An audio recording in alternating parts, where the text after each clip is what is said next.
Meu bom dia a todos. Bem-vindo à nossa terceira palestra do nosso final de semana intensivo de saúde.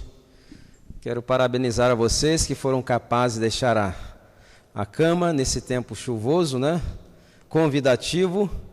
Isso significa o nível de interesse que vocês têm. Então, estou dando meus parabéns aí para vocês que foram valentes. Existem várias razões pelas quais nós deveríamos ser mais proativos na manutenção da saúde. Existem alguns mitos com relação ao processo de saúde e bem-estar, e as pessoas pensam que a saúde vai depender de alguns outros fatores, menos dela mesma. Então, algumas pessoas dizem o seguinte: se eu tivesse muito dinheiro, eu teria muita saúde. É mito ou é verdade? Eu conheço muitas pessoas que têm muito dinheiro e absolutamente não têm saúde. Eu conheço outras que dariam tudo o que possuem para poder recuperar a saúde. Outros pensam: se eu tivesse um bom plano de saúde, que cobrisse tudo, sim, eu seria muito saudável, não é verdade?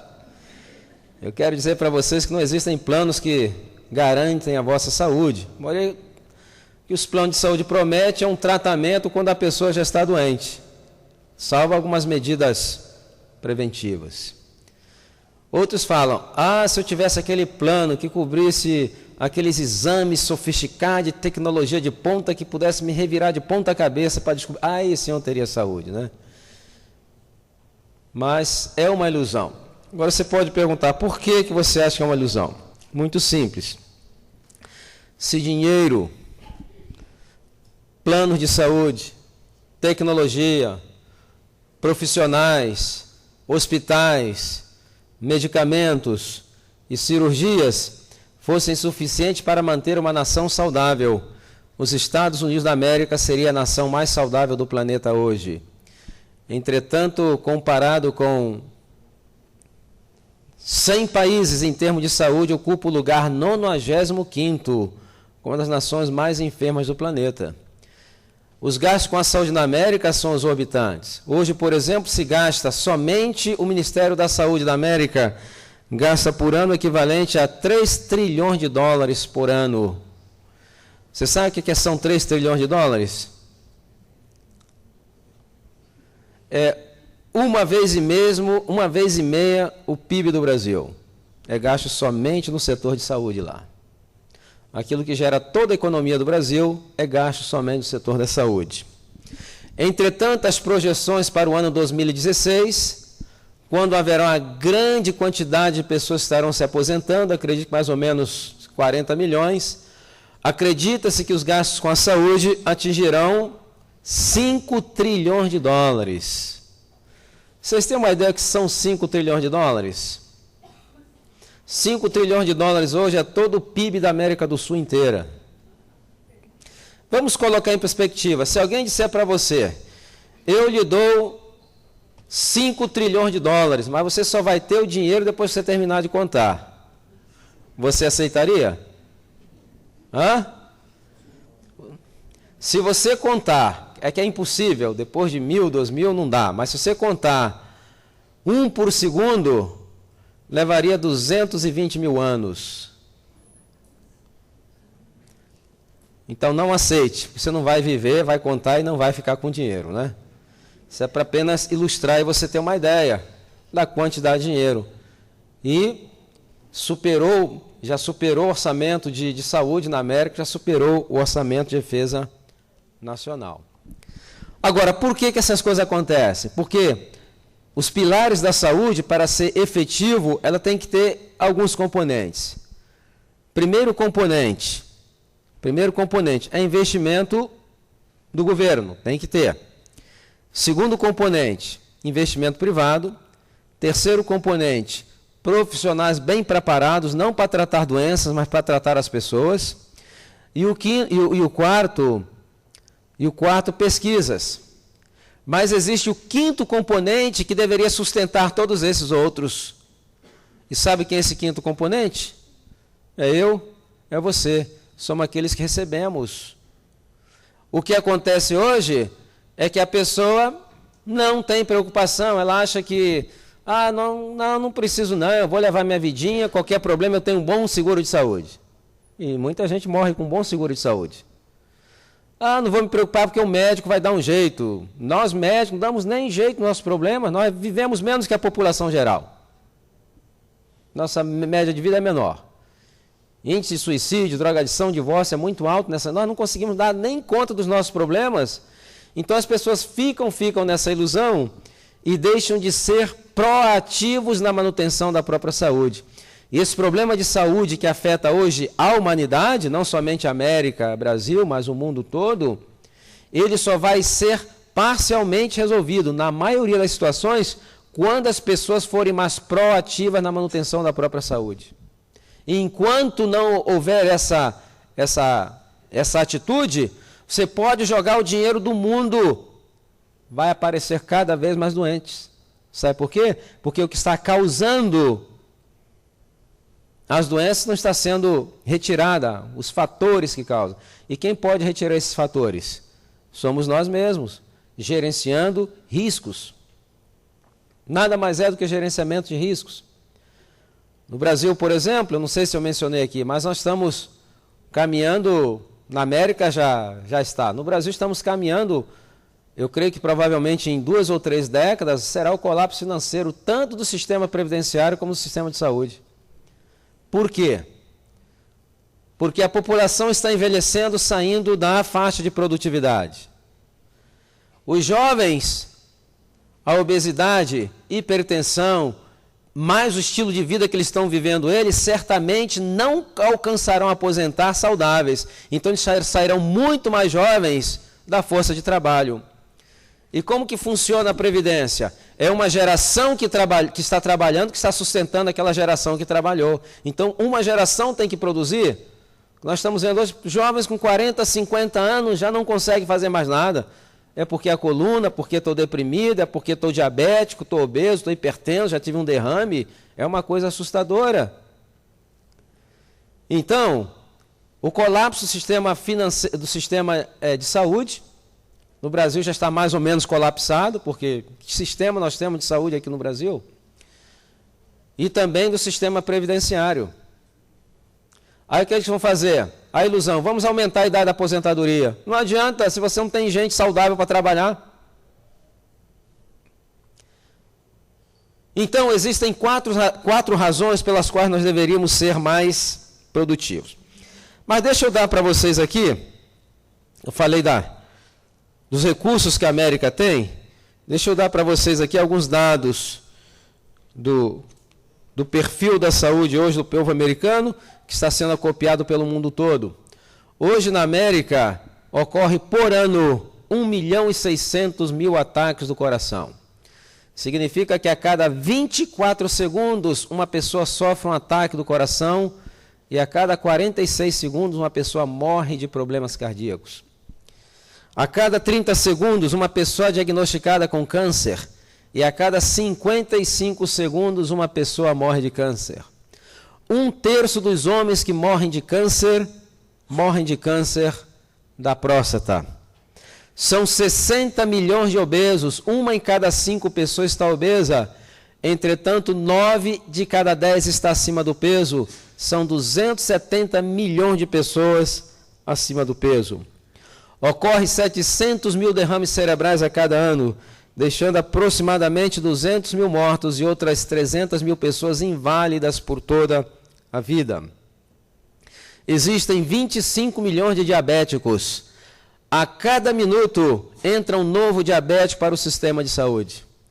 Um diabético, do diagnóstico até o óbito, ele custa aos cofres públicos $1.200.000. Mas o que é mais assustador, de acordo com a Associação Americana de Pediatria, todas as crianças que nasceram do ano 2000 para cá, se seguirem esse estilo de vida alimentar dos pais, cuja dieta consiste 50% açúcar, produtos refinados e gordura, as projeções são de que 9 de cada 10 serão diabéticos ou terão problemas cardíacos antes dos 40 anos de idade. apesar de toda a propaganda da ciência e da medicina, a realidade é que nós estamos entrando no século XXI com uma geração de enfermos. Quais seriam então as razões pelas quais nós deveríamos ser mais proativos na manutenção da nossa saúde? Primeira responsabilidade da saúde, de quem que é? É do sistema de saúde? Não. É nossa, é minha, é sua. Se houver algum problema em que foge ao nosso alcance, aí existem médicos, enfermeiros, profissionais bem preparados para poder ajudar. Se médicos, enfermeiros, o sistema de saúde não conseguir, nós como cristãos ainda temos o último recurso. Quem é? Deus, não é verdade? E Ele vai operar da maneira que Ele crê que seja melhor para você, curando ou não curando, seu infinito desígnio, Ele que vai determinar. Bom, uma das razões pelas quais nós deveríamos ser mais proativos na manutenção da nossa saúde é que enfermidades ou doenças geram muito sofrimento físico. Aqueles que estão passando ou já passaram por alguma enfermidade está familiarizado com o sofrimento físico que traz as enfermidades. Então, para evitar esse sofrimento, seria bom sermos proativos para reduzir essa possibilidade. Segunda razão é que as enfermidades geram também muito sofrimento emocional. E eu sempre digo que ainda que uma enfermidade não seja contagiosa, existe um fator que é contagioso em todas as enfermidades. Sabe qual é esse fator? É o sofrimento emocional, porque com um doente sofre toda a família. Então, para evitarmos esse sofrimento emocional, nosso, dos familiares, deveríamos fazer tudo para manter a nossa saúde. Terceiro, é o impacto econômico negativo que tem no orçamento da família, ou nos recursos da família. Por melhor que seja um seguro de saúde, às vezes vem uma enfermidade catastrófica, chega um momento o seguro não quer mais cobrir, também às vezes necessita de cuidados, coisa que o seguro não cobre, às vezes tem que fazer procedimentos caríssimos. Eu vejo pessoas com seus recursos serem solapados em alguns meses, porque foram afetados com um problema de saúde. Eu fiz uma pesquisa lá no norte do Brasil e lá eu percebi que uma família gasta pelo menos 30% do orçamento mensal com remédios. Uma família ganhando R$1.000, R$300 vai com medicamentos. Então, para evitar esse impacto negativo econômico, é bom que nós sejamos mais proativos na manutenção da nossa saúde. E existe o quarto e último fator que se fala muito pouco.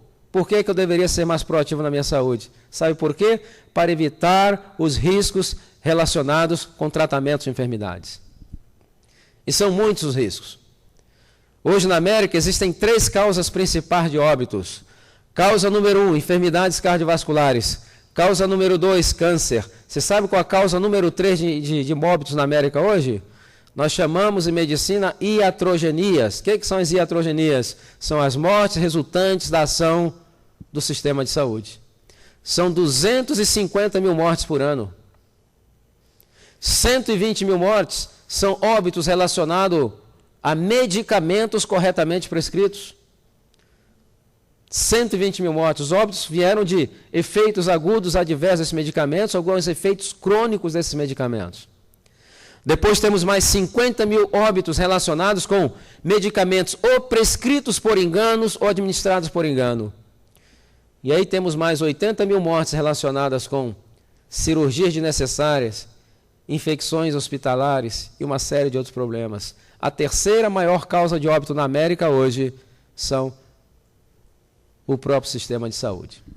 E para vocês terem uma ideia, a guerra do Vietnã levou 10 anos para matar 50 mil americanos. E nós conseguimos matar o equivalente a 5 Vietnãs por ano. Então existem riscos. E quanto mais doente, mais riscos. Quanto mais o hospital maneja um número maior de pacientes, mais riscos existem. Porque medicina não é uma ciência exata. Na verdade, medicina é arte e ciência. Existem peculiaridades, existe uma série de problemas. Então, creio que esse seria também o grande motivo para nós sermos mais proativos na manutenção da nossa saúde. De acordo com a Organização Mundial de Saúde, 7 de cada 10 enfermidades está relacionado com estilo de vida. E tem aquelas pessoas que dizem, doutor Silmar, ninguém morre de vésperas. Olha, de acordo com a Organização Mundial da Saúde, 7 de cada 10 enfermidades poderiam ser prevenidas ou revertidas. Significa que dos 60 milhões de óbitos que ocorrem no mundo hoje, 42 milhões ocorrem em pessoas que não precisariam morrer de vésperas, se elas, quem sabe, soubessem ser mais proativas na manutenção da própria saúde. Muito bem, vamos falar agora de manhã. Ontem falamos da frequência, da quantidade. Reduzir a quantidade e a frequência seria o primeiro ponto mais importante. Mencionei alguns estudos científicos relacionados com a longevidade. Agora vamos ver o segundo mais importante que tem que ser eliminado imediatamente. Qual é o segundo? Eliminar, não é reduzir não. Eliminar qualquer tipo de açúcar refinado. Não importa se seja açúcar de frutas, não importa se seja açúcar de milho, não importa se seja estévia, a palavra-chave o que é? Refinado. Eliminar açúcar refinado e usar com moderação alguns outros tipos de adoçantes. Não de adoçantes artificiais, de adoçantes naturais, eu vou mencionar mais à frente. Então, por quê? O consumo, aqui o Brasil é o maior produtor de açúcar de cana do planeta. Nós produzimos 17 milhões de toneladas de açúcar de cana. Entretanto, nós consumimos 12 milhões de toneladas. Significa que o consumo per capita por ano do brasileiro é 60 quilos de açúcar por pessoa por ano. Significa que, ao nascer, até o óbito aos 73 anos de idade, o brasileiro faz com que o seu organismo processe o equivalente a 4.500 quilos de açúcar. O consumo de açúcar aumentou 50% no mundo nos últimos 30 anos. E de uma maneira misteriosa, aumentou também no mundo nos últimos 30 anos em 45% as incidências de enfermidades chamadas enfermidades neuropsiquiátricas. Todos os países que experimentam o aumento no consumo de açúcar, por uma razão estranha, não muito bem clara, vão experimentar, 10 anos mais tarde, um aumento na incidência das enfermidades chamadas neuropsiquiátricas. Depressão, distúrbio bipolar, ataque de pânico, esquizofrenia, soa familiar. A implicação do consumo de açúcar refinado no nosso sistema, ele é muito pernicioso. Agora, por que supostamente o açúcar deveria adoçar a nossa vida, não é verdade?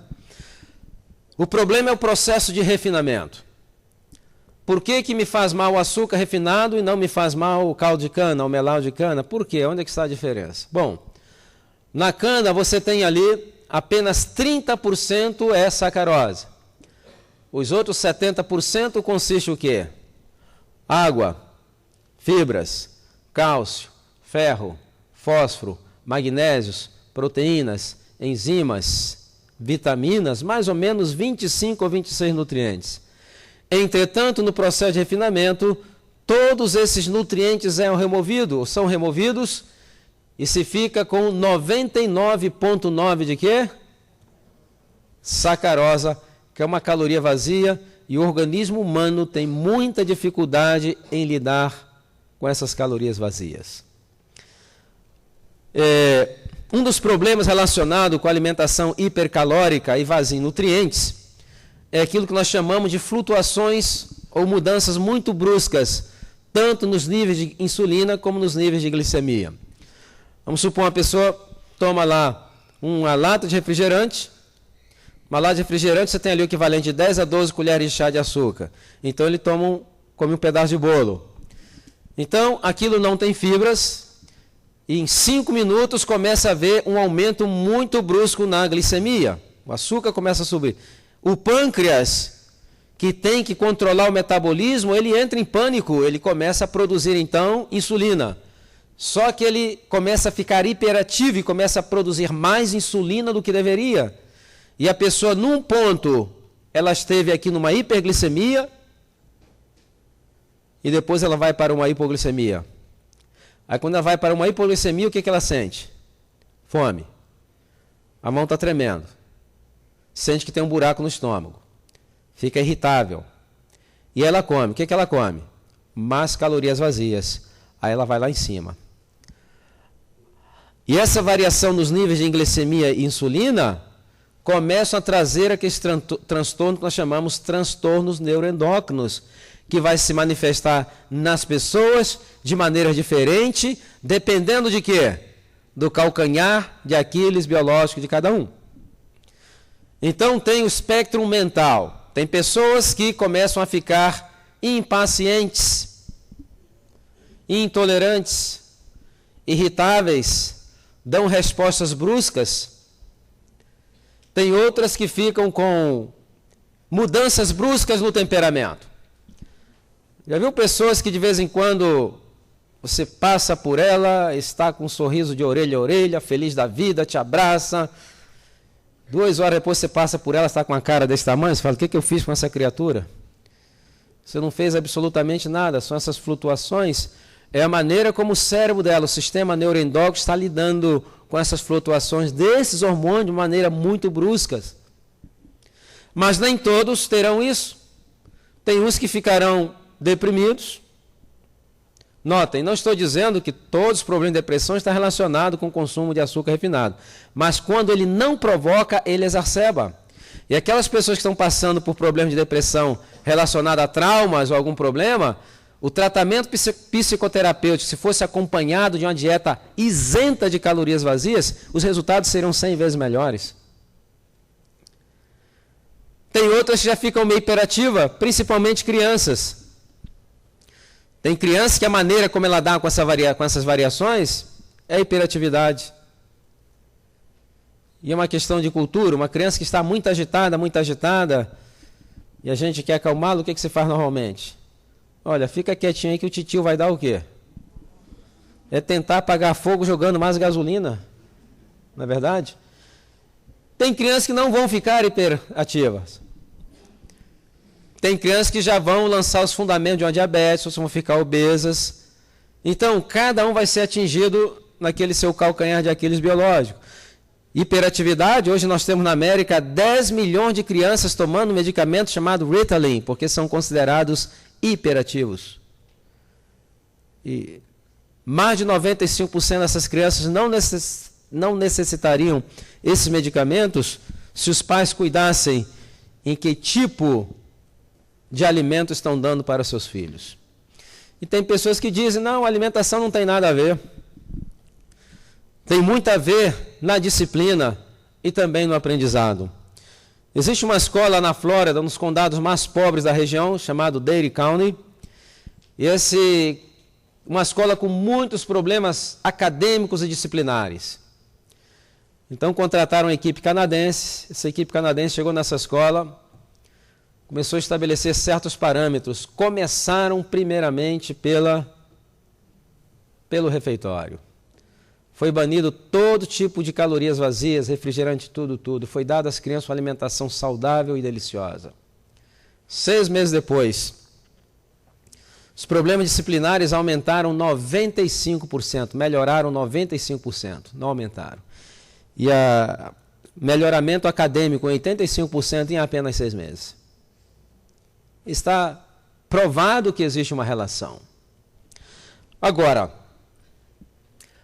para nós entendermos o impacto que tem negativo o consumo de açúcar exagerado na saúde de uma população, em 1906, há mais de um século atrás, foi feito um estudo.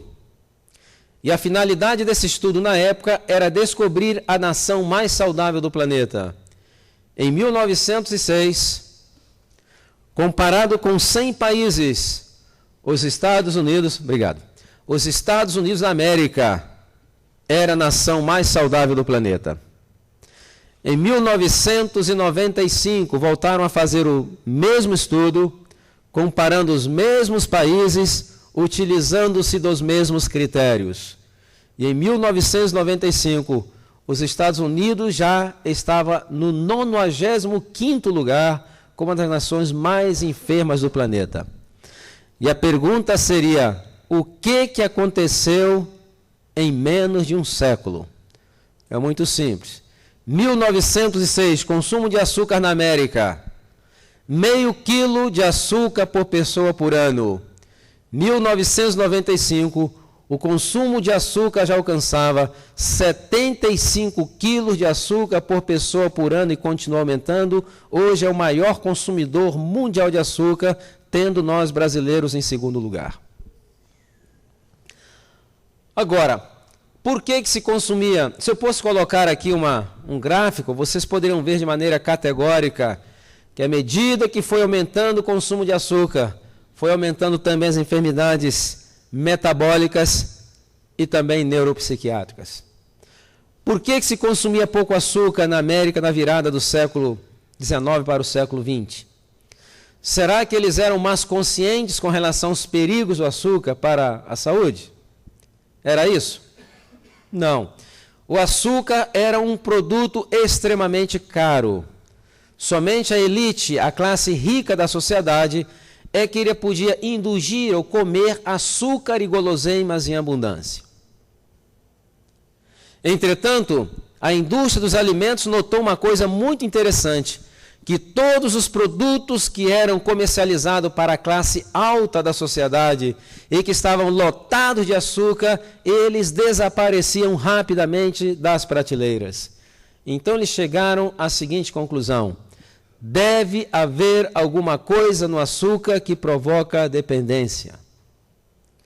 E se nós conseguíssemos acrescentar açúcar em todos os alimentos, pensaram eles, seria então o boom da indústria dos alimentos. Na época, o açúcar era um produto extremamente caro. Entretanto, como sempre, o tio Sam veio resgatar o empresariado. E o Congresso criou os subsídios. Com esses subsídios, milhões e milhões de dólares foram investidos em produzir equipamentos mais eficientes no preparo e no refinamento do açúcar, transportes, plantios fora do país, importação. O açúcar se tornou um produto tão barato, mas tão barato, que se você chegar na sua casa hoje e disser, eu vou jogar tudo que tem açúcar fora, não sobra nem o sal, porque até o sal também tem açúcar, e não é uma piada. Por isso que as pessoas ficam, quando eu falo 60 quilos de açúcar, não, eu não adiciono açúcar em nada, isso não é comigo. Você não precisa adicionar e nem ter esse trabalho, já está adicionado para você. Já está adicionado. Então, não estamos falando de açúcar que você adiciona, estamos falando do açúcar que vem já embutido na maioria dos alimentos. Agora, na virada do século, quando nós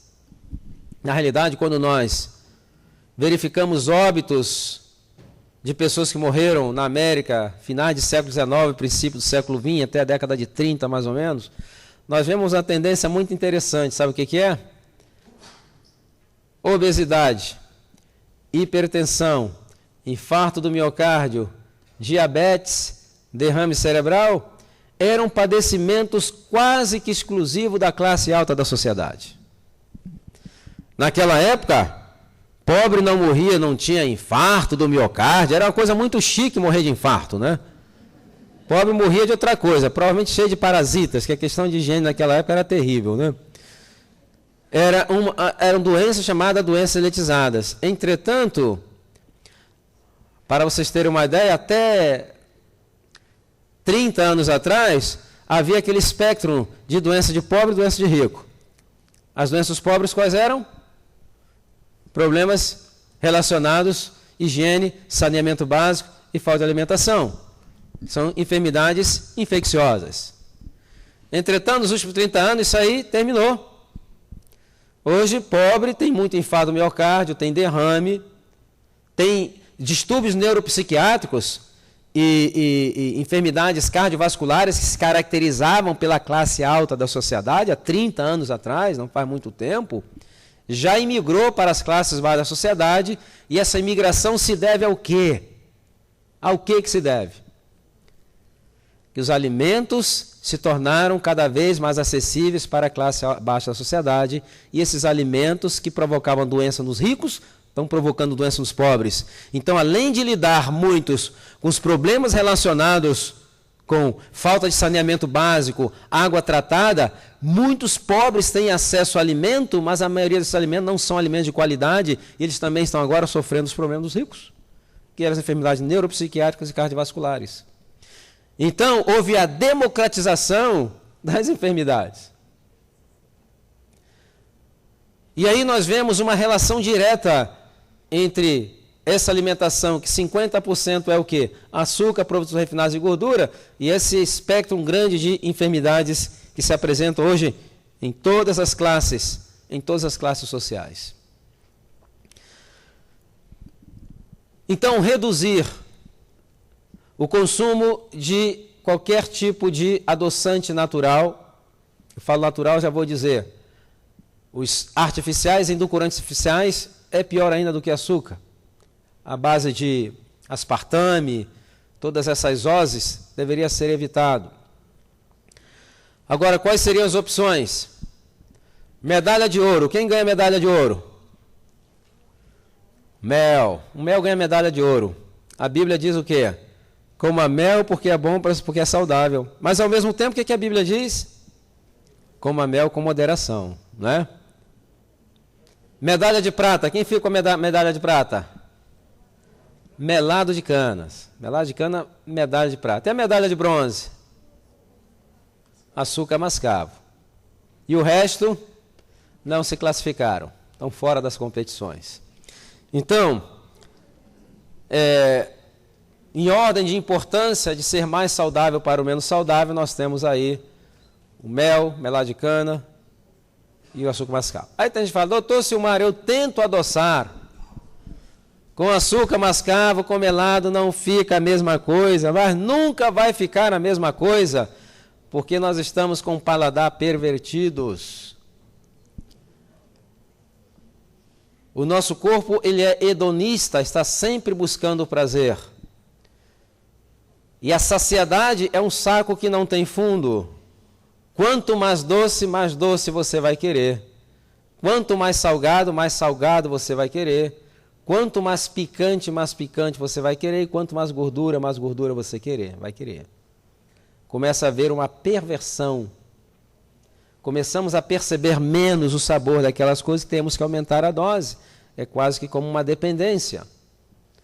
E a minha pergunta seria, por que tem que se adoçar tudo? Eu nasci e me criei no Rio de Janeiro, saí do Rio de Janeiro com 29 anos, quando emigrei para os Estados Unidos. E o carioca, ele come mamão com açúcar. Eu não consigo entender isso. Mamão com açúcar.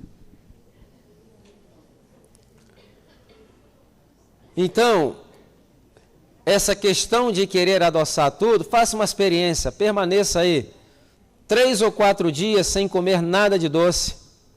Nada, absolutamente nada. Depois você pega uma banana bem madura, aí você vai perceber quão doce é uma banana, quão doce é uma manga, quão doce é uma fruta doce.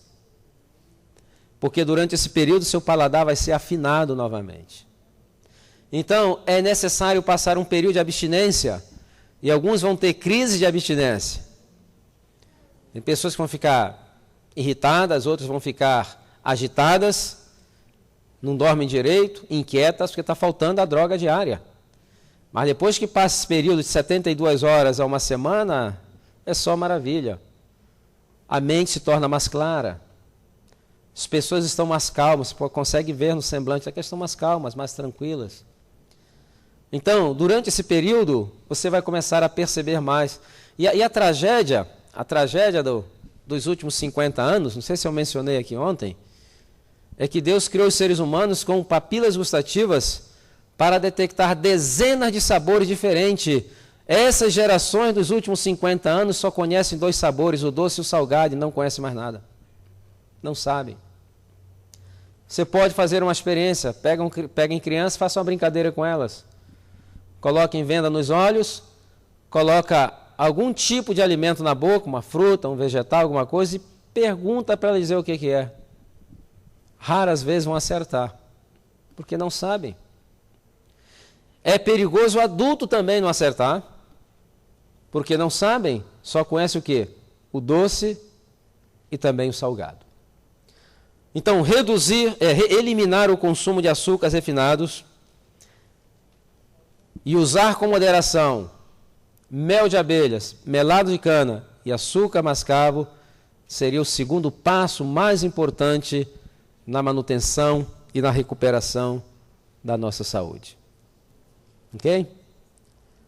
Só falar em açúcar, o pessoal fica meio deprimido, né, em tirar o açúcar, já estão sentindo os sintomas de abstinência, né? Muito bem.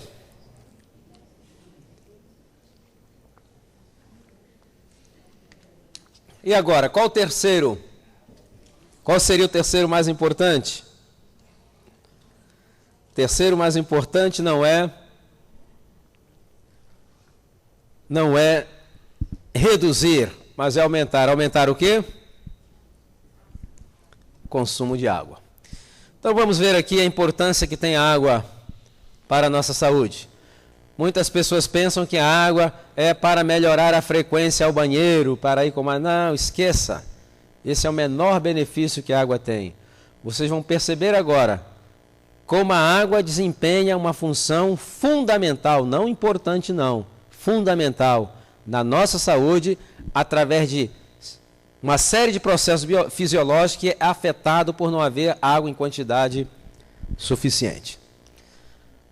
Uma pesquisa feita pela Universidade de Washington, estado lá na costa oeste dos Estados Unidos, noroeste, descobriu que mais ou menos 96% da população está semidesidratada. O que é semidesidratada? Não está tomando água em quantidade suficiente. E o nosso corpo, ele é inteligente. Quando não tomamos água em quantidade adequada, ele começa a colocar em funcionamento seus mecanismos de adaptação. Então, o que ele faz? Ele começa a racionar água. Por exemplo, eu vi uma cidade nos Estados Unidos chamada McAllen, é uma região meia desértica. Ali se produz muita laranja, muitas verduras, mas através de irrigação. Lá quase não chove, mas passa meses sem chover. Às vezes, forma aquelas nuvens, corre lá para fora todo contente, cai 2 gotinhas e dá bye-bye, vai cair lá na Louisiana que não precisa de água, né? Então, é uma região muito seca. E de vez em quando as reservas começam a baixar, aí você recebe aquela notinha na sua porta. Olha, você só pode molhar a sua grama 2 vezes por semana. Até os níveis voltarem. Então, o serviço público começa a tomar medidas. E o que eles vão fazendo primeiro? Ele fala, você não deve tomar banho? Não, vão tirando os menos importantes para manter os mais importantes. Se chegar uma seca muito grande, vai chegar dia que você vai ter água e vai não ter água. E aí vai ter dia que você não vai tomar banho também.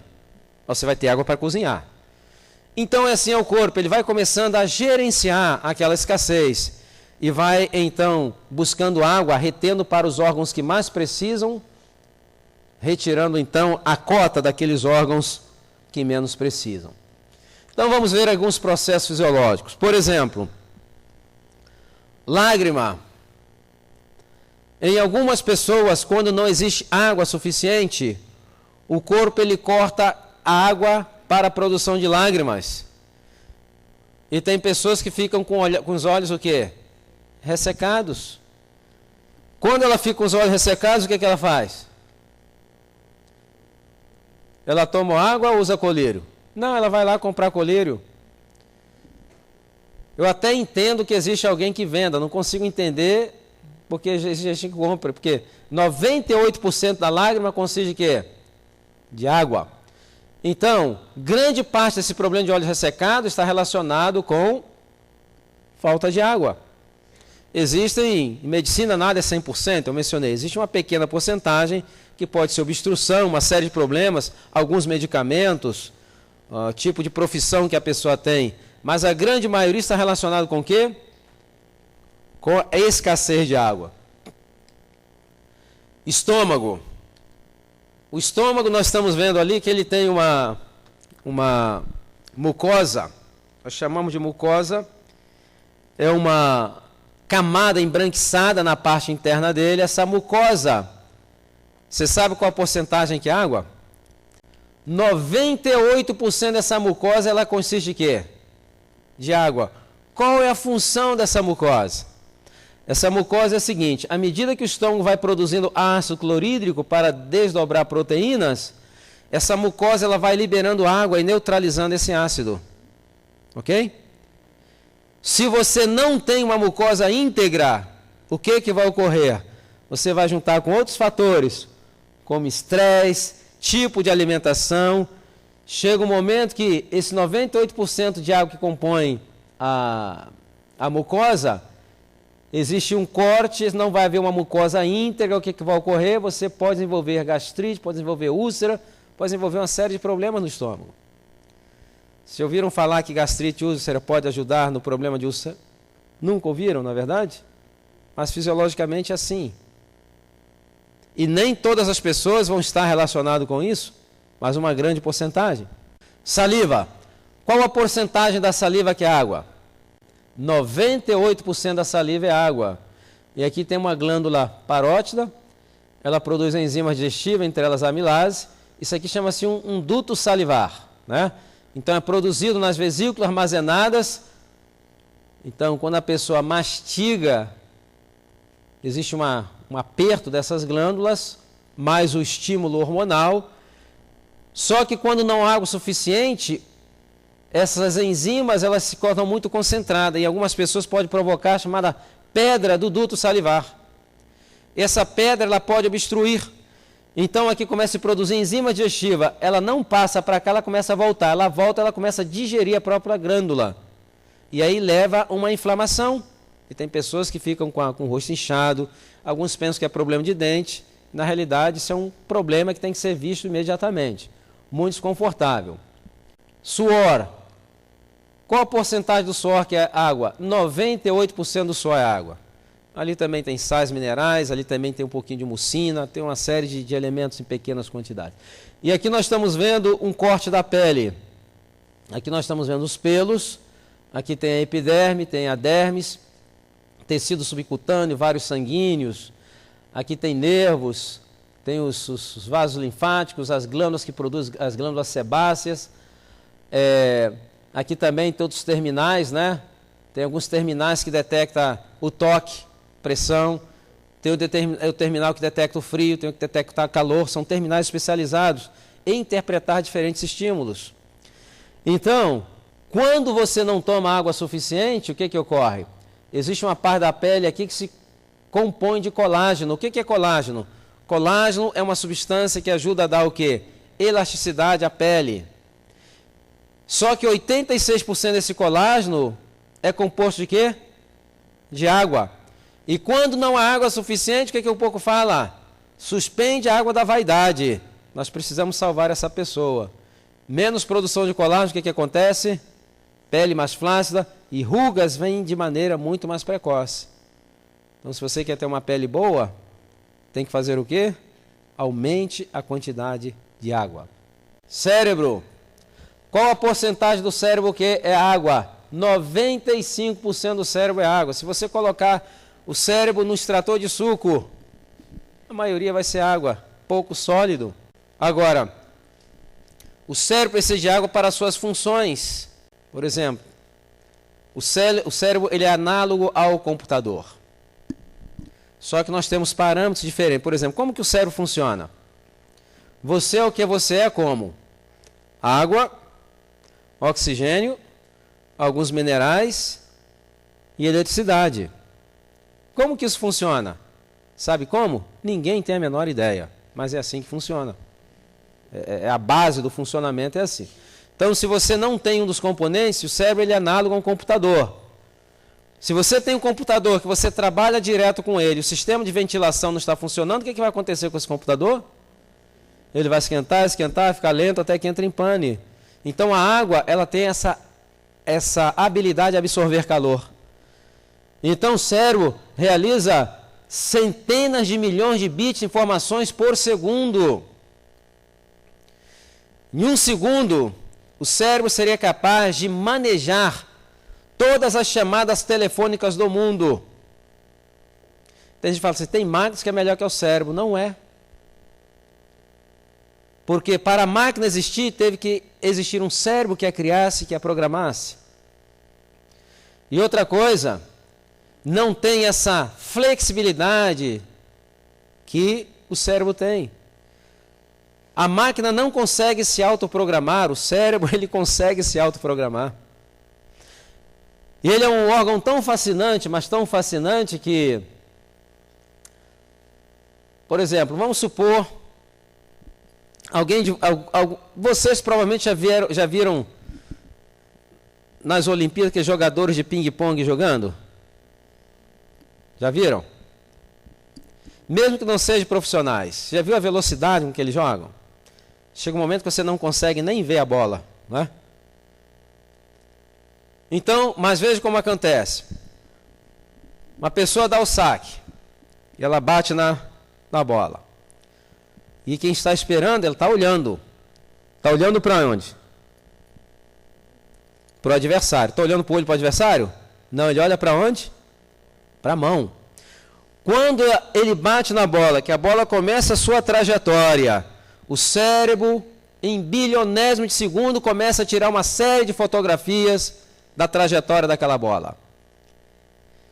E num tempo inimpensável, aquilo é alimentado para o cérebro pega e ele calcula a força com que o indivíduo bateu naquela bola, ele calcula a velocidade de vento, calcula o atrito com o ar, calcula o ângulo, a inclinação, aonde que a bola vai cair, e ao mesmo tempo que ele tem que fazer?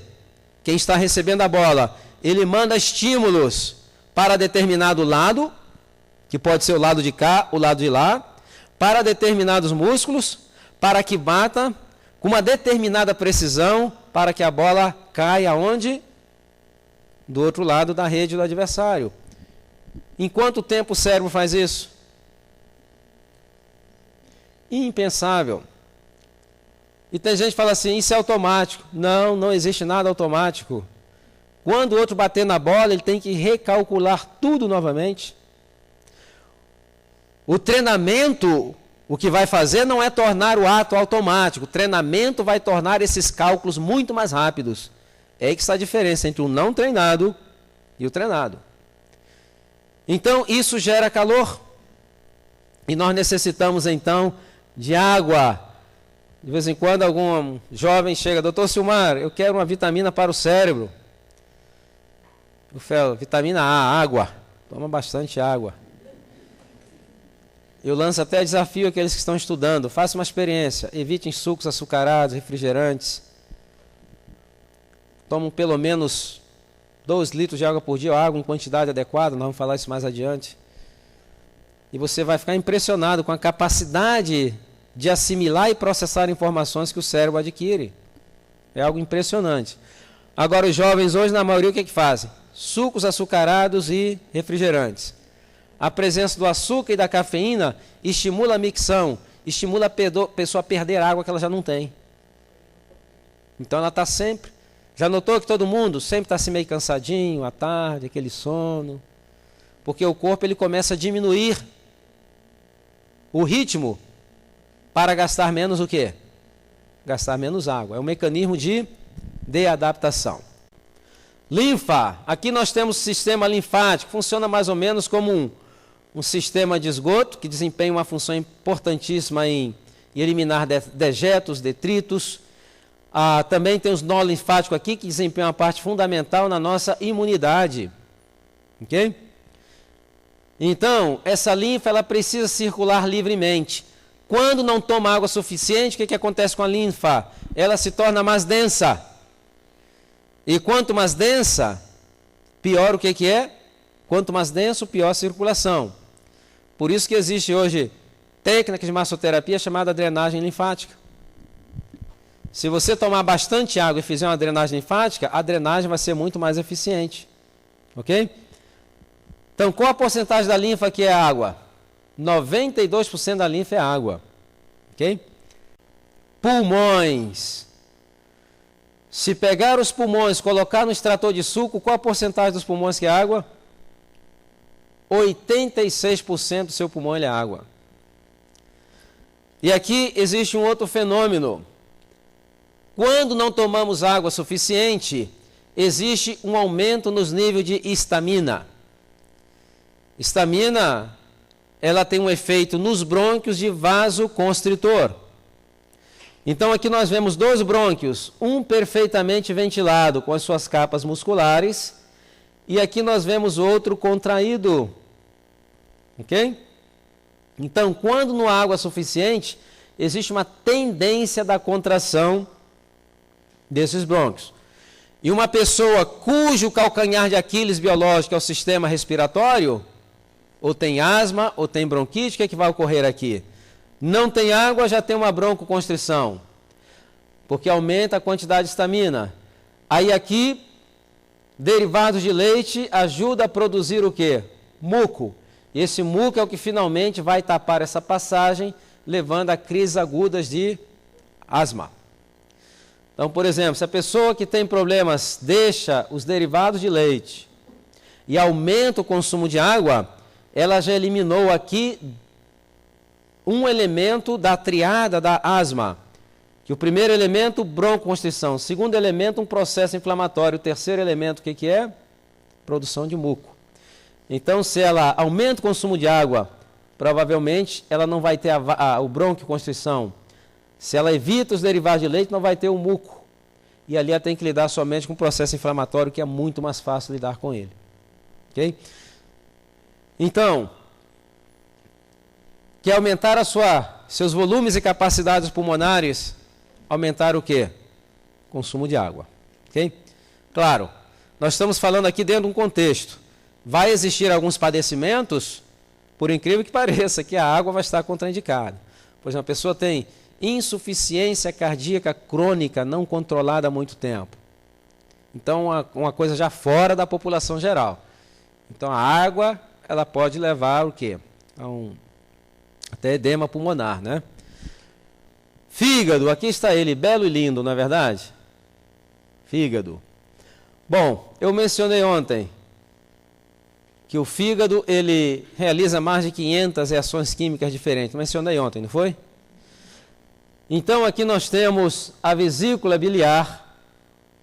Agora, muitas das vezes, quando se fala em água, qual o órgão que você pensa imediatamente? Nos rins, não é verdade? Mas os rins precisam de água. Entretanto, o fígado precisa de mais água do que os rins. Por quê? O fígado tem que neutralizar substâncias tóxicas. Qual é o solvente universal? Água. Grande parte dos elementos tóxicos do corpo são neutralizados ali. Medicamentos, 6 de cada 10 medicamentos é metabolizado pelo fígado. Então ele necessita de muita água. Agora, quando não existe água suficiente, dentro do fígado existem canalículos que exigem a produção de bile. Eu mencionei que o fígado consegue pegar alguma coisa que não serve e produzir alguma coisa que serve. Então, por exemplo, resto de células mortas, glóbulos vermelhos. Ele pega partes daquelas células e ali ele produz o quê? A bile, que ele vai armazenar aonde? Na vesícula. Quando chegar a gordura aqui, essa vesícula é esborrifada ao seu conteúdo para ajudar na digestão das gorduras.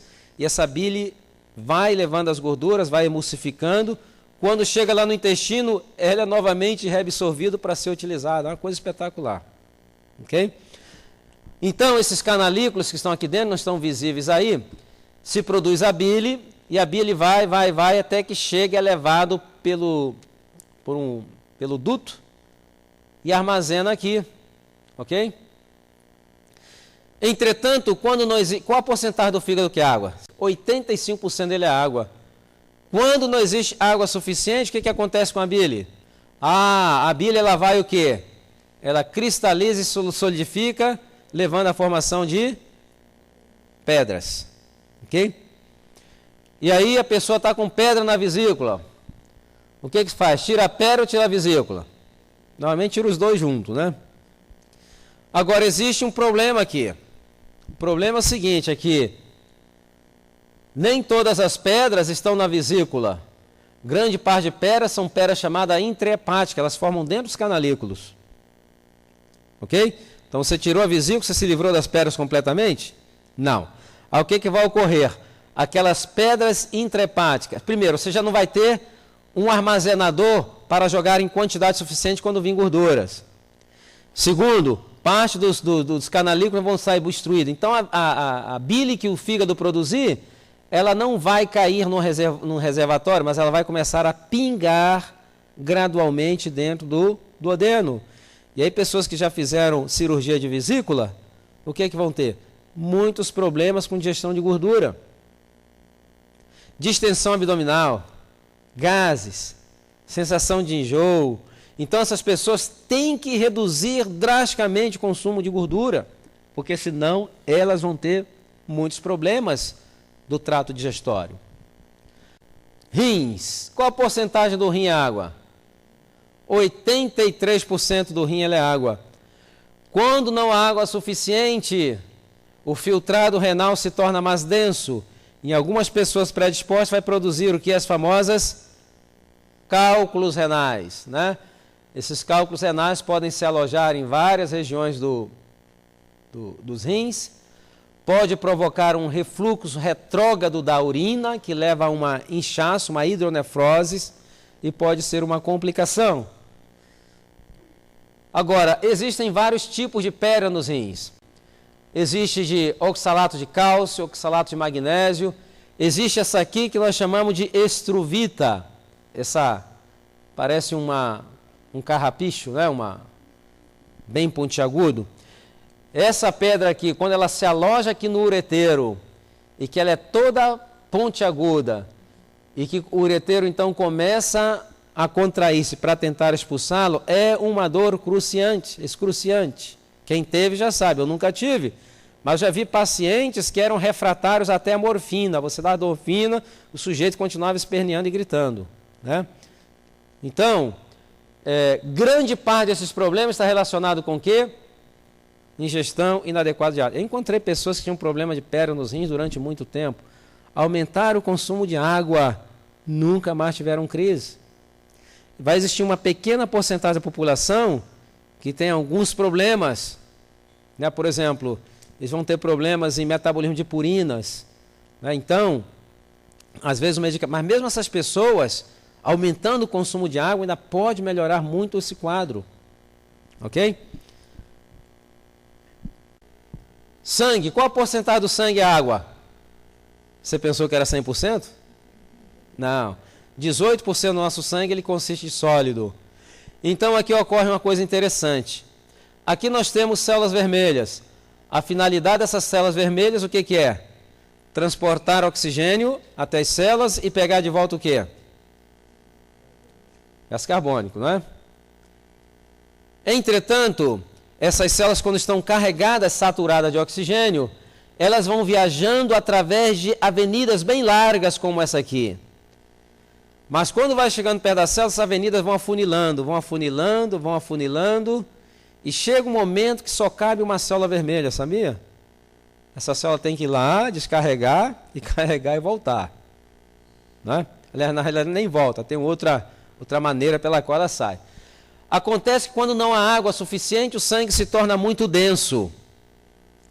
A densidade do sangue nada tem a ver com coagulabilidade, são coisas diferentes, ele está mais denso. E quando existe a densidade do sangue, as células vermelhas elas começam a formar grupos que se aderem. E aí tem 30, 40 células juntos, elas começam a viajar, vão viajando, chega um momento que só cabe uma. O que ocorre ali? Deve ser o maior empurra, porque ninguém consegue entrar. Então aquele tecido, aquela célula, já deixou de receber o quê? aquele aporte de oxigênio e deixou também de eliminar o que tinha de eliminar. Então você já tem uma região ali fisiologicamente isquêmico. Agora, plaquetas, a finalidade das plaquetas, o que é? Deter hemorragias. Então, quando existe uma corte de um vaso, é um estímulo porque se libera substância para agregação plaquetária, para formar aquele tapão ali, aquele trombo que vai impedir a hemorragia. Entretanto, quando não se toma água suficiente, por uma questão também que não se sabe muito bem, sabe o que ocorre? Existe uma agregação plaquetária. E pessoas que têm predispostos podem levar à formação de trombos, que pode levar a um acidente vascular cerebral. Então tem pessoas tomando afinadores do sangue, na verdade, já ouviu falar? Eu estou tomando isso para afinar o meu sangue. Não existe menor afinador do sangue do que água suficiente. Uma pesquisa feita pela Clínica de Maio descobriu uma coisa interessante, que o tomar água em quantidade adequada pode reduzir o risco de problemas cardíacos em 50%. Mas o que tem a ver a água com o coração? Tem muito que ver. Por exemplo, se você não toma água suficiente, o sangue se torna mais o quê? Denso. O coração é uma bomba. Ele vai bombear com mais facilidade água ou óleo? Água, porque está mais fluido. Então, quando você começa a tomar água, apesar de a água não ter caloria, você se sente mais energizado, porque você facilitou o trabalho do seu coração. Ele não tem que fazer tanto esforço para tentar perfundir seus tecidos com contrações muito fortes. Ok? Então, aumenta o consumo de água, vai ajudar o seu coração. Já notaram a importância da água? Vocês pensaram que era só para melhorar a frequência no banheiro? Não, a história é muito mais longa. Coração. Qual a porcentagem do tecido cardíaco que é água? 76% dele é água. E também todo o trabalho muscular, o coração, músculo, né? Todo trabalho muscular gera calor. E tem que haver água para absorver esse calor. Senão o cansaço vem muito rapidamente. Problemas de amígdalas, adenoides. Que nós temos um problema de amígdala, né? Uma infecção crônica. Crônica não, aqui é aguda. Na realidade é o seguinte. Aumentar o consumo de água pode eliminar grande parte dos problemas de infecções constantes da garganta. Mas por quê? Bom, aqui é o seguinte. Tem pessoas que têm as amígdalas bem redondinhas e lisas. Ok? Existem outras pessoas, como eu tinha problemas muito sérios de garganta também, chegava a vomitar sangue quando era menino. Então, a minha garganta, minhas amígdalas, ela é cheia de fissuras ou ranhuras. Algumas são septadas. Então, essas pessoas, quando comem algum alimento, o que ocorre? Resíduos de alimentos ficam naquelas ranhuras.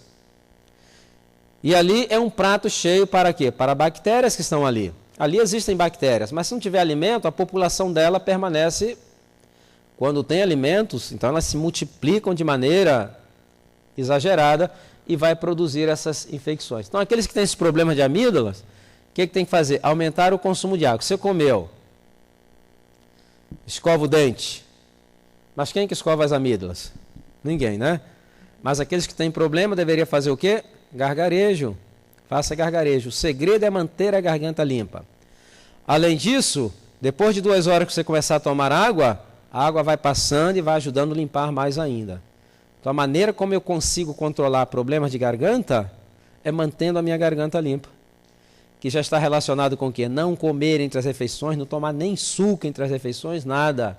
Só água. E depois que eu como, faço um gargarejo, depois do gargarejo, escovo os dentes. Ok? Grande parte desse problema poder ser resolvido. Bom, músculo. Qual a porcentagem dos músculos é água? 75%. Eu mencionei que todo movimento ele gera o quê? Calor. E tem que haver água para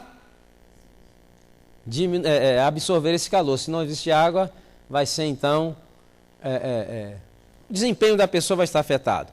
Uma pessoa, por exemplo, que começou a subir essa escada aqui um pouquinho acelerado, chega aqui, parece que o coração vai sair pela boca, normalmente não precisa de um cardiologista, precisa aumentar o consumo de água. Ok? Aqui nós temos as articulações. Nós temos o joelho. Uma articulação saudável e perfeita. Aqui nós temos a cartilagem na parte de cima e na parte anterior. Aqui é um espaço onde existe um líquido chamado líquido sinovial. A função desse líquido sinovial é um amortecedor. Ele amortece o nosso caminhar. Por isso que seres humanos caminham de maneira graciosa, não caminham como robôs. O ser humano, o homem hoje ainda não conseguiu criar um robô que caminhe tão graciosamente como o ser humano. O sistema de amortecedores é um negócio espetacular. Entretanto, quando não há água suficiente, como fala, vamos reduzir a produção de líquido sinovial. Aí o que vai ocorrer? O que ocorre é que essa água acaba e começa a haver atrito entre as duas extremidades. Aqui já tem um processo de artroses. E esse caminhar vai provocando a corrosão dessa capa de cartilagem. Qual a porcentagem dela que é água? 70% dela é água. Ok? Então aqui temos outra erosão, né, um processo inflamatório que é artrite reumatoide. Não está relacionado com água, mas é uma enfermidade autoimune, mas a água vai ajudar a aliviar também os sintomas, tanto por dentro como por fora. E aí o que ocorre? O que ocorre, você tem um problema desse aqui. Aí chega um momento que você tem que colocar uma prótese. Aqui você tem aí, com boa manutenção, deveria durar quanto tempo? 20. Quando eu estava fazendo o meu internado, ainda eu via jovem, com 28, 29, 30 anos, fazendo reposição de joelhos, né, de prótese de joelhos. E depois que faz, nunca é igual. O ângulo de movimento, a graciosidade no andar, tudo muda. Tem pessoa que pensa assim, eu vou botar como se fosse a mesma coisa. E muitos profissionais não falam isso, né? Quer resolver o seu problema, mas acontece que não fica a mesma coisa. E outra coisa, esse aqui com boa manutenção, 120 anos, se você colocar uma prótese do material mais resistente, quanto tempo? 10, 12 anos você tem que trocar novamente e colocar outro. Do material mais resistente que existe. Então, como diz Apocalipse, guarde o que tens, para você não precisar de uma prótese, porque nunca vai ser a mesma coisa. Ok? Uma pesquisa feita pela Clínica de Mayo revelou que o tomar água em quantidade adequada pode eliminar 45 sintomas de enfermidades. Dores de cabeça, dores de garganta, gastrites, úlceras, divertículos, prisão de ventre, fissuras anais, hemorroides, dores nas articulações, dores musculares, problemas de memória, alergias, problemas respiratórios, e aí segue uma lista de 400 sintomas que poderia ser o seu corpo pedindo água, por favor, e as pessoas estão dando tudo menos o que o corpo está pedindo, que é água. Estão dando refrigerante, estão dando suquinho, ele está pedindo constantemente água. Então, aumentar o consumo de água. Agora, qual é a melhor água? Melhor água chama-se H2O e tem que ser potável, ok? Hoje se fala muito na questão da água ser ácida, ser alcalina, essas coisas todas. Na realidade não existe nenhuma relação.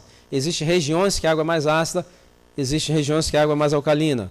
Pois na América, a costa leste, se é que eu estou virado para o norte, não sei para onde eu estou virado, mas a costa leste dos Estados Unidos, ela é mais alcalina a água.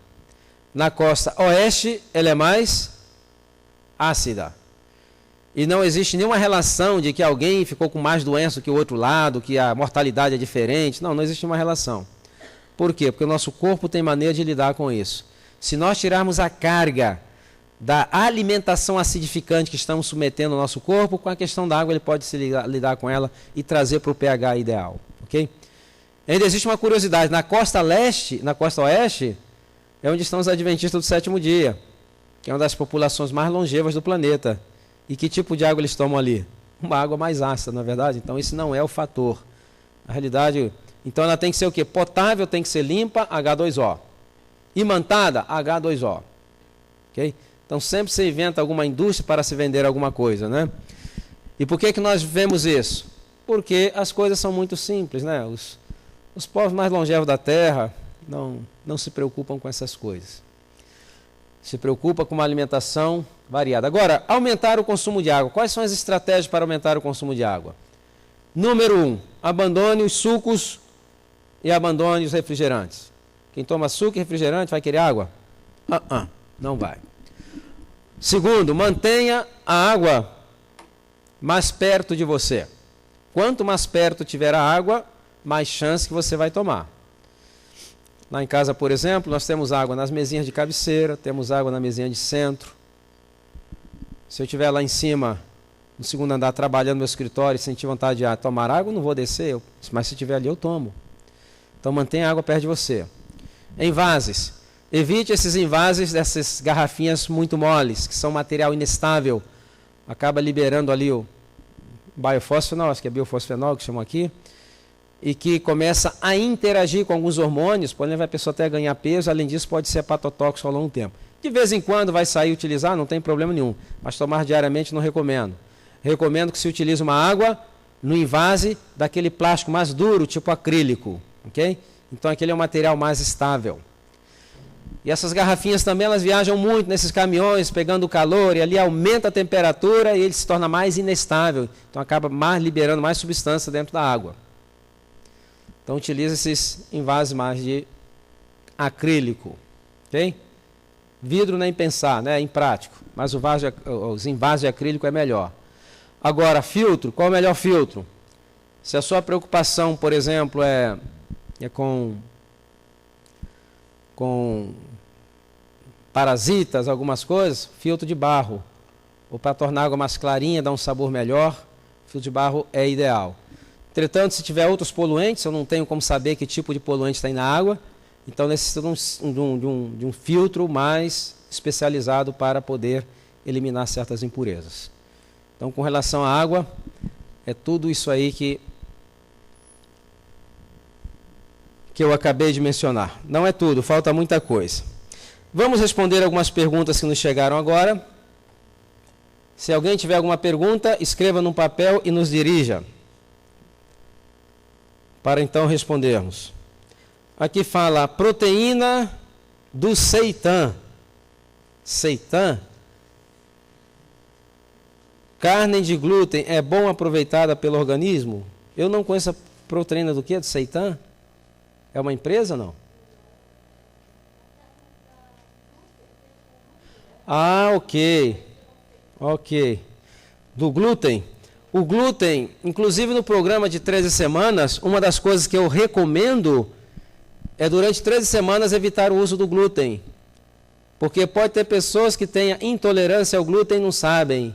E quando deixam de comer glúten, parece que a vida muda completamente. Como nós não sabemos, como os testes hoje não são específicos, então passar um período de abstinência, você vai saber ou não, ok? Mas para quem não tem problema nenhum, não tem problema utilizá-lo. Aqui é o seguinte, a soja e produtos derivados são contraindicados para homem?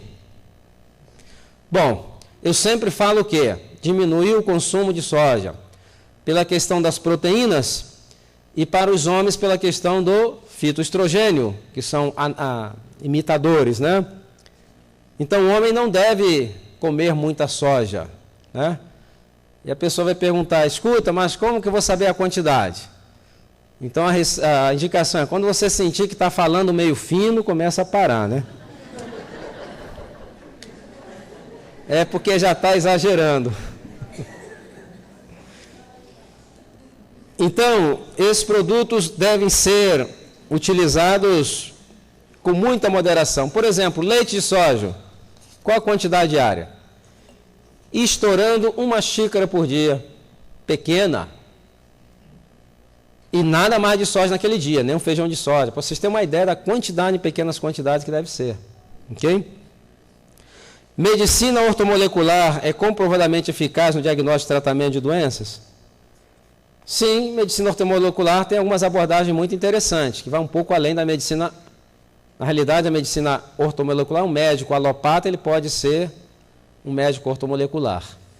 Eles trabalham com algumas manipulações de alguns medicamentos que têm demonstrado ajudar algumas pessoas.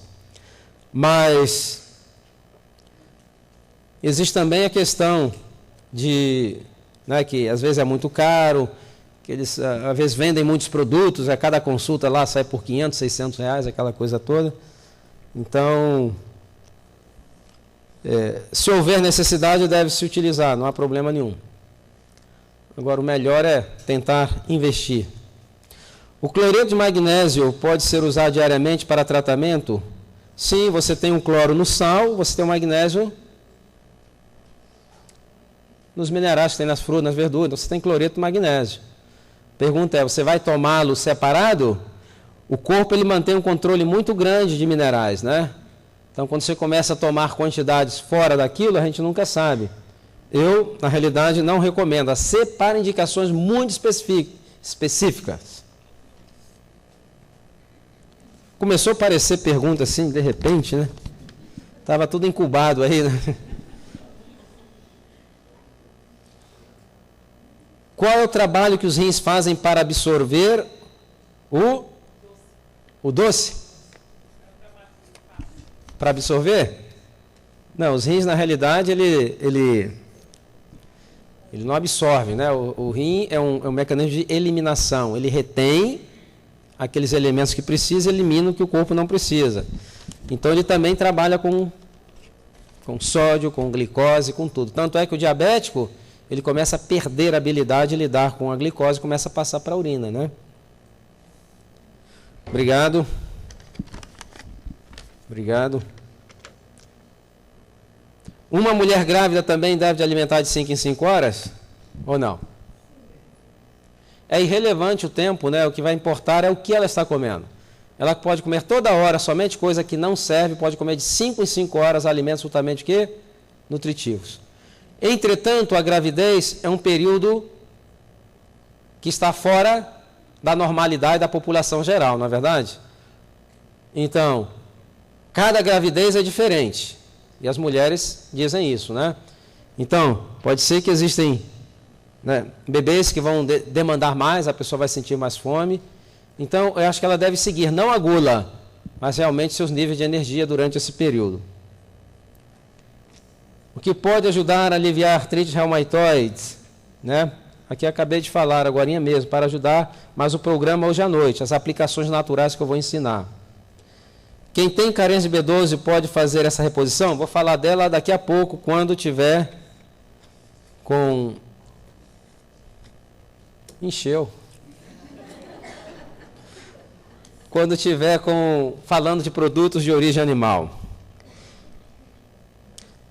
Musculação, dizem que deve assumir a quantidade de proteínas e carboidratos para ganhar massa muscular. Sim, pessoa que quer criar massa muscular, né, muita massa muscular, ela está fora da população geral, né? Então ela tem que aumentar o consumo de proteínas. Se ela está acima da atividade basal, não é?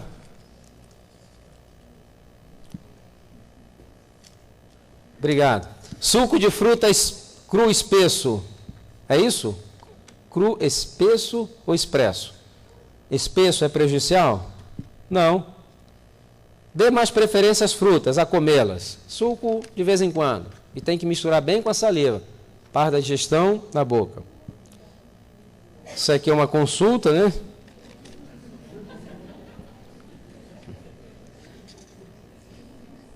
Tem outra aqui que é uma carta. Primeira epístolas de Jaraguá do Sul, né? Então vamos deixar aqui para responder mais tarde.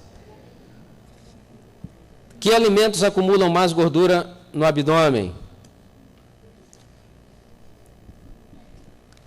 Todos os amidos e açúcar, quando ultrapassa a capacidade de energia que seu corpo necessita, o fígado tem que lidar com ele.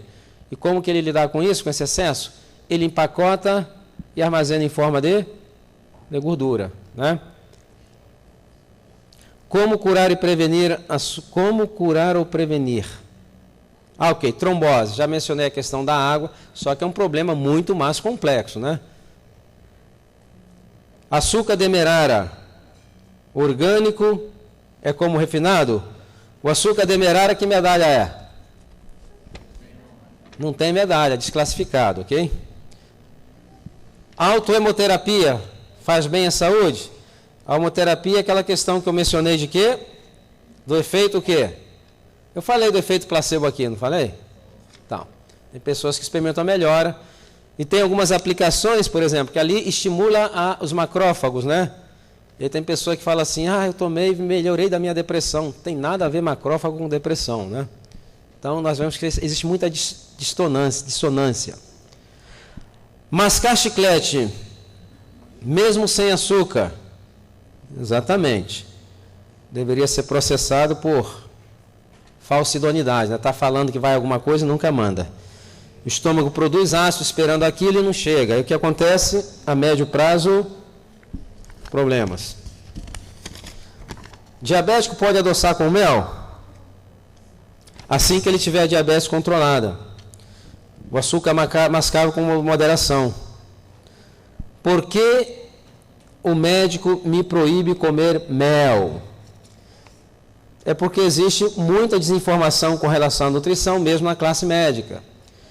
Então, se tem essa ideia que o médico ele sabe tudo, né? E na faculdade de medicina, o que nós aprendemos de nutrição é basicamente irrelevante. Normalmente está relacionado com nutrição hospitalar.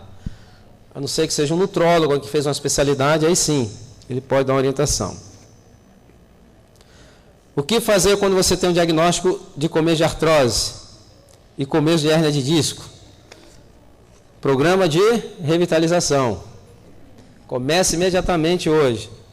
Alguma contraindicações uso de cogumelos na alimentação?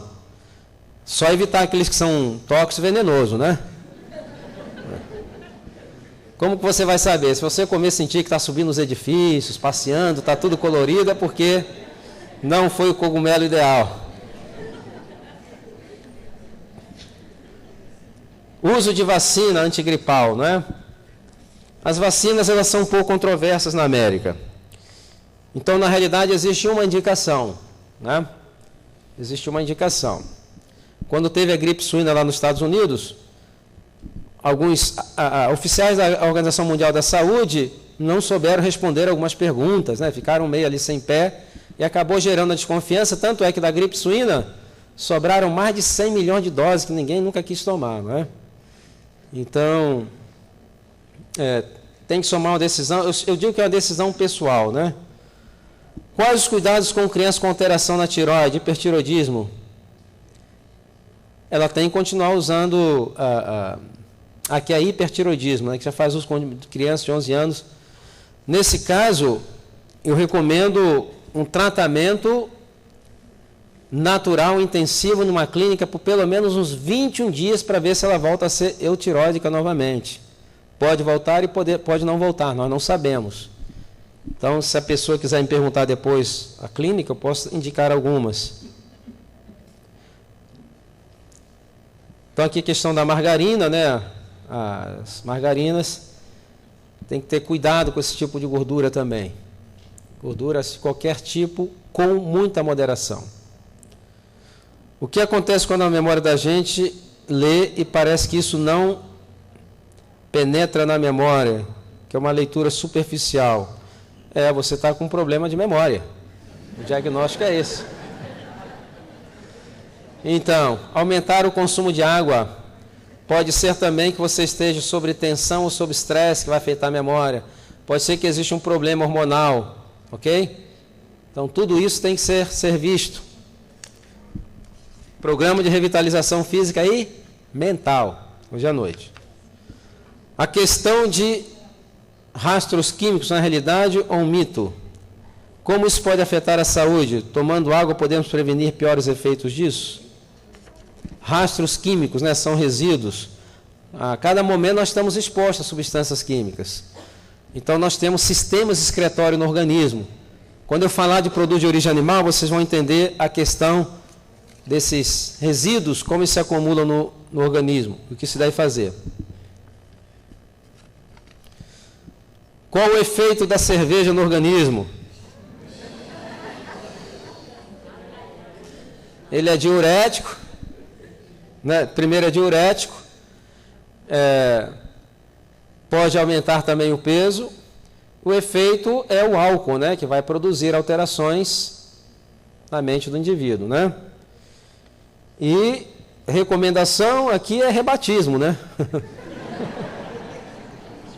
Se é o caso, né? É realmente necessário usar filtro solar?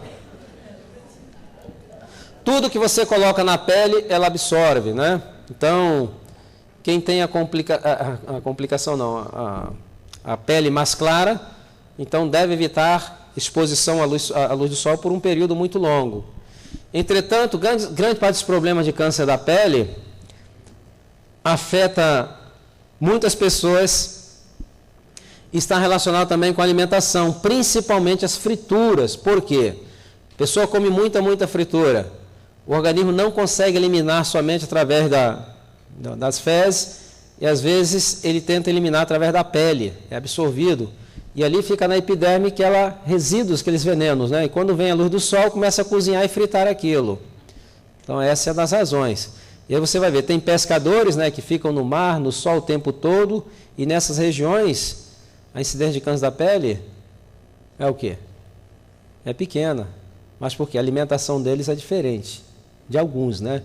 Então, tiver que usar, use, mas o melhor é cuidar da alimentação e ganhar mais resistência.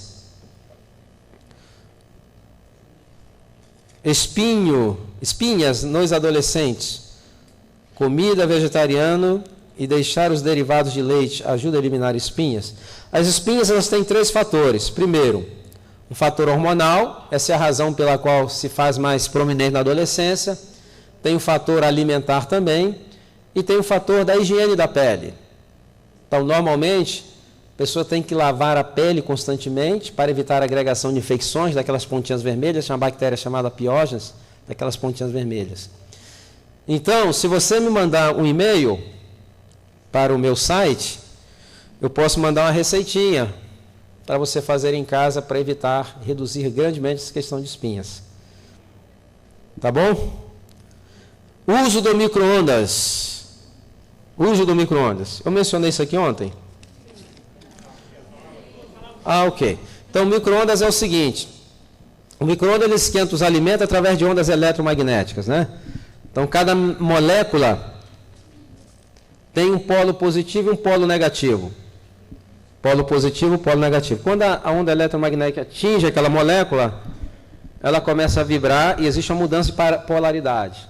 Negativo, positivo, negativo, isso milhões de ciclos por segundo. E aquela molécula vibra, esquenta. Entretanto, o que ocorre é que, às vezes, muda-se a estrutura molecular daquele alimento. E quando você ingere, o seu corpo não reconhece. E aí desencadeia-se um efeito chamado leucocitose digestiva, que é uma reação alérgica a um produto que o seu organismo não reconhece quando sendo dele mesmo.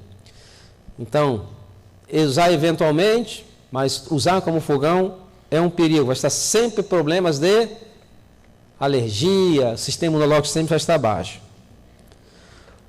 Óleo de coco é bom? É bom. Como que eu consigo óleo de coco? Comendo o coco, o óleo não está lá? Então você come o coco, você vai ter o óleo de coco. O problema é que nos processos de extração desses óleos de coco, o que ocorre? Tem que ter um controle muito grande no contato que esse produto vai ter com o ar imediatamente a extração. Tem que colocar conservantes, tem que preservar uma série de coisas que tem que colocar. Então você acaba não tendo um produto que você teria se comesse o coco. Como o coco, é muito bom. É bom para fritar? Nada deveria ser frito, não é verdade? Frito é uma gordura o quê? Saturada. Até as nozes, castanha de caju, deve ser comida de que maneira? Crua, não tostada. Todo tipo de noz que você tosta, ela satura. Então busca amendoim cru, você busca castanha de caju cru, avelãs, todos isso, come no seu estado natural. Você não vai ter a gordura, então, saturada.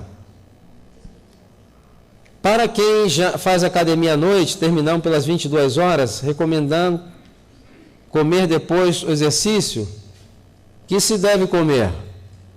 Aí é complicado, né? Complicado, porque 22 horas, o que você poderia fazer aí seria o suco mesmo. Tem 15, 20 minutos, já fez a digestão, não vai demandar uma digestão mecânica, e a glicemia, ela vai te dar uma certa energia. Então, seria essa a solução. Até você terminar a sua faculdade, né? Provavelmente tem estudo à noite, faz muito tarde. e poder fazer no horário mais cedo. Como ajudar com tratamentos relacionados com esforços repetitivos, né? Se é um problema que está agora agudo, então tem que parar por um período para dar tempo dele se recuperar. E aí existem, por exemplo, se é na mão, se é problema de tendinite, alguma coisa, alguns exercícios que se pode fazer. Mas enquanto está na fase aguda, está inflamada, com síndrome do carpo, por exemplo, está inflamado, aí você não faz nada até desinflamar. Pode colocar cataplasma de argila em cima para ajudar a desinflamar, dependendo da região, ok? E depois começar a fazer exercícios compensatórios.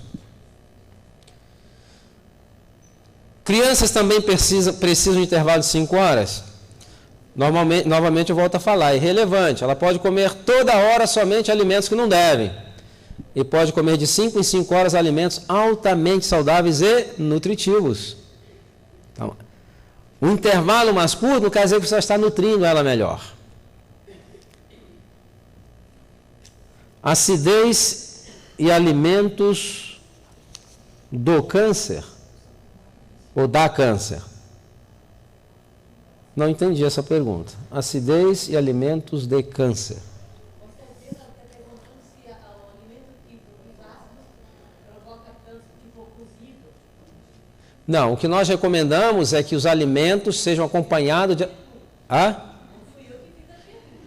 Está interpretando, né? Por isso que é bom ter dons na igreja, né? Tem uns que falam, outro interpreta.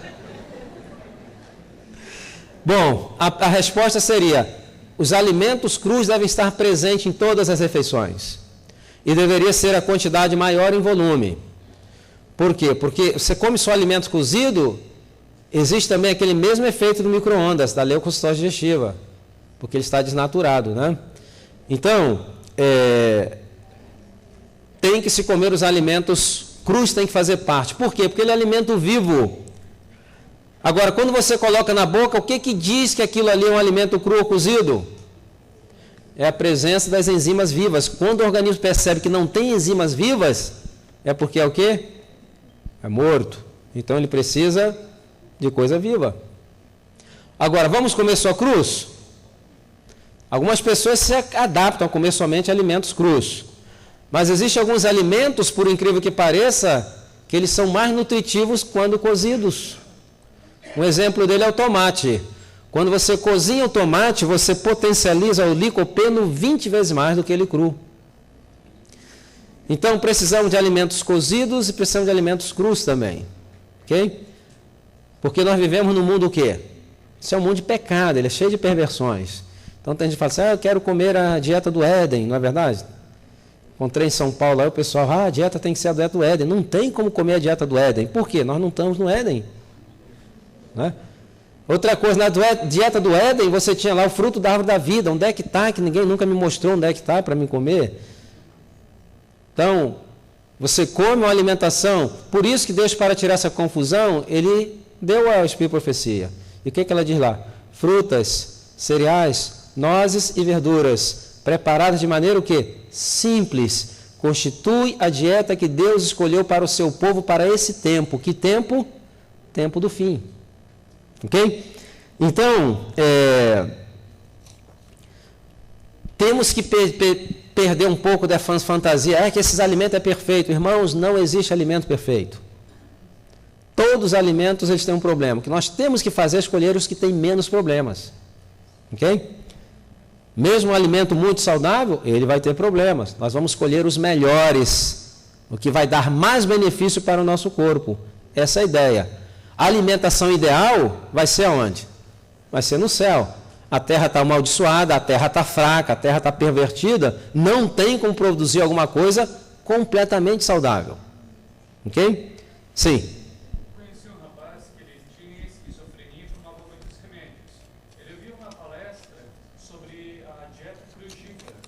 E desde que ele optou por essa dieta, ele disse que ele passou a ter melhores resultados e não... Com certeza, porque quando ele passou para a crudívera, ele eliminou muitas outras coisas. Deu para entender? Eliminou muitas outras coisas que provavelmente ele comia que não era saudável. Então ele deu um pulo bem grande. Agora, tem poucas pessoas que se adaptam a uma dieta completamente crudívora. E para uma terapia, é muito bom. Aliás, eu diria que existem poucas enfermidades que resistam a um regime crudívoro como terapia. O problema é que muitas pessoas não se adaptam, não conseguem, né? Mas como terapia é indicado, eu acho muito bom. Quanto tempo antes e depois devem comer quando faço academia? Vai depender da sua fome, né? Tem pessoas que quando vão para a academia não tem fome, voltam igual um leão. Tem gente que vão com fome e voltam com fome, né?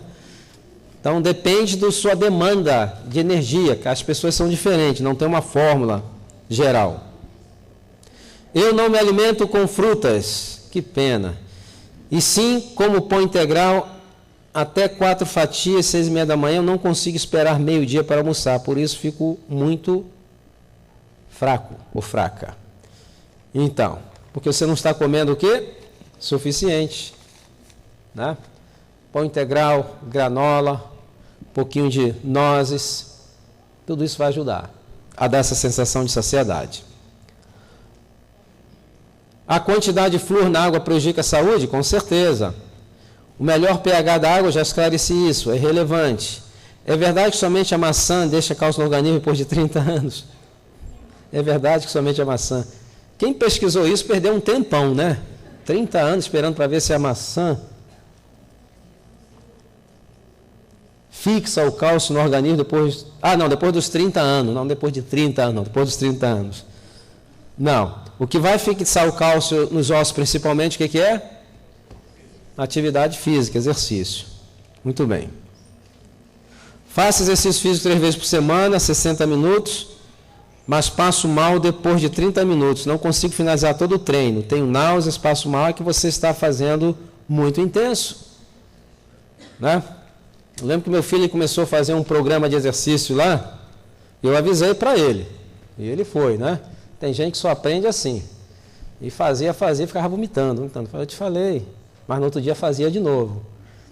Então, você tem que começar aos poucos, deixar o seu organismo se adaptar àquele estresse. Na realidade, é um estresse que você está colocando, ele não está preparado para aquilo. Ou pode ser também algum outro problema de saúde. Então, se tem essa reação, diminua o ritmo, porque não é um bom sinal. Tá certo? Muito bem, vamos dar um intervalozinho para aqueles que querem ir ao banheiro, incluindo a mim. E daqui a 10 minutos... vamos entrar com o último tema de hoje, que é produtos de origem animal. Agora vai ficar bom, né? Vai se cumprir aquela profecia, haverá choro e ranger de dentes aqui.